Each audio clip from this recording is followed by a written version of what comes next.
Welcome back sa Kapitan TV mga kaibigan. Nakapaglaro ka na ba ng GTA? Kasi parang doon kinuha ang physics ng eksenang ito. Isipin mo to ha, isang saging. Boom! Instant ultimate weapon na kayang pabagsakin ang 10 kalaban, 3 kotse at isang helicopter. Sa pelikulang ito, hindi kailangan ng bala. Kailangan mo lang ng lakas ng loob, slow motion at sound effect. Mga kaibigan, welcome sa mundo ng Impossible Weapons and Only Action ng Indian Movie Edition. Huwag pipikit kasi baka biglang lumipad ang tao. Kaya tara, simulan na natin. Ito na nga mga kaibigan, isang pulis patola ang humarap sa mga masasamang loob na pasugod sa kanya. Akala mo shotgun na ang huhugutin pero hindi. Isang pirasong saging.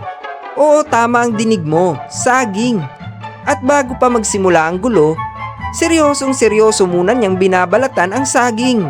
Parang chef sa cooking show o di kaya clown na magmamagic tricks. Pagkatapos nun, ang saging pala ay ginawang ultimate weapon. Isang swipe dito, isang slash doon, mga kalaban ay nagsitilapon na parang walang gravity.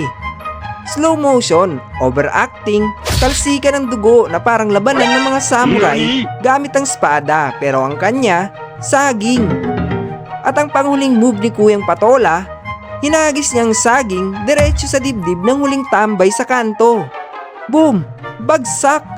Welcome sa pelikulang kahit prutas ay nakamamatay at ang physics ay nakasick leave. Next topic naman mga kaibigan, isang strong Indian man ang matatag na nakatayo. Napapalibutan siya ng mga barumbado. May hawak na patalim, tubo, kahoy, bakal, parang sale lang sa hardware. Sa isip mo wala na to, tapos na ang bida. Pero hindi pa. Si Kuyang Indiano, chill lang.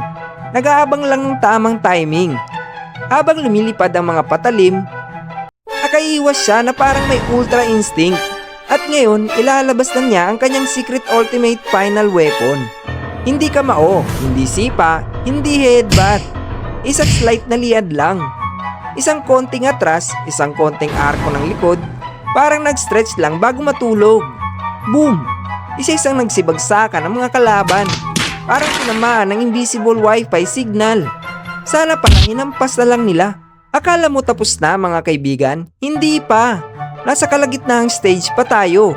At dito na papasok ang pinaka-imposibleng karakter sa pelikula. Tinalo pa si Tanggol. Makikita natin dito ang isang itik. Oo, hindi sundalo, hindi pulis. Itik talaga. Ang favorite ng mga kabayan nating OFW.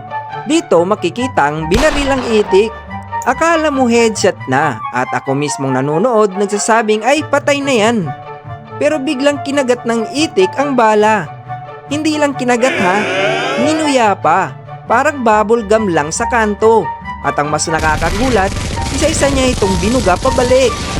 Ayun, isa-isa ring nagsibagsakan ang mga kalaban. Pero teka muna, paano dumami ang bala sa bibig niya? Kanina, isa lang yun ah. Ngayon parang may refill unlimited.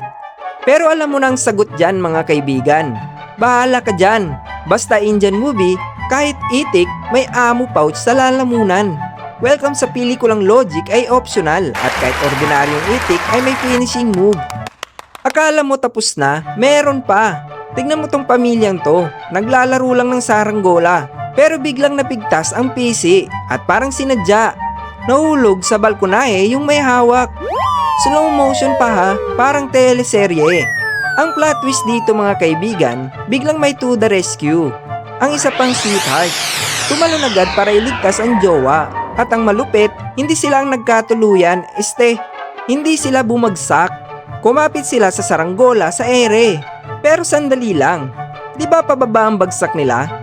Pero bakit napunta sa taas? At isa pa, bakit mas malaki pa sa tao yung saranggola? Welcome sa eksena na ang saranggola ay mas katiwa-tiwala pa kaysa sa mga railings. At ang physics ay naka-airplane mode. Di pa tayo tapos mga kaibigan, may bonus round pa. Itong pulis na to, hindi lang basta sumusuntok. Multitasking level god din. Habang may ginojombag siyang isa, ikaw naman, pinaikot ng 3 beses sa ere. Kung yung isa kaya kang paikutin ng 3 beses sa ere, itong kapatid niya, paikutin ka ng 10 beses. Spinning ability level, line 99. Ito pa malupit mga kaibigan. Kahit napakalayo na ng target, kaya pa rin abutin ng ating bida. Parang Olympic jumper na may turbo boost. Isang lundag, boom! Naabot pa rin ang kalaban kahit nasa malayo na. At ito pa mga kaibigan, Matrix level alert. Makikita dito ang epic na barilan ng harapan. Pero ang twist, hindi nagkakatamaan. Parang slow mo sa pelikula, lumilipad sa ere. Hindi pa tapos mga kaibigan. At ito pa, akala mo malayo na ang palitan ng barilan, kaya hindi nagkakatamaan. Pero 3 di pa lang pala ang pagitan. Pero teka, wala pa rin tinatamaan. Parang ang mga bala ay may sariling sense of humor. Welcome sa pelikulang kung saan kahit close range, bullets ay cautious at physics ay optional sa script. Grabe mga kaibigan, napakalupit ng mga eksenang ito. Saging, itik, saranggola, umiikot sa ere, bullets na polite, lahat nandito na. Kung sa pelikulang ito, physics ay optional, logic ay naka-vacation, at gravity, well, lumilipad lang din. Huwag kalimutang i-like, subscribe at mag-comment kung alin sa mga eksena ang pinaka-epic para sa inyo. Hanggang sa susunod na kalokohan. Peace out!